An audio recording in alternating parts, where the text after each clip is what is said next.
NVTS stock analysis and price predictions for next week. This is super interesting. Is it a buy or not? Watch this brief, short 1-minute video till the end to find out.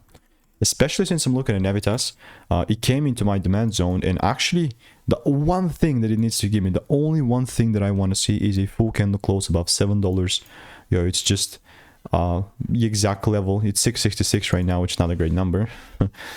I don't believe in numerology, but still, if I see a full candle close above $7, that's a full on long here, because I got the first break, second break is just needed. NVTS, the same thing happened here when it was $5. It was 508. I was looking to take it to 750. That's a 50% increase, which actually did happen. And especially for right now, it's just not all wins, just recently I've got a break even, and that's totally normal part of the game and part of the process.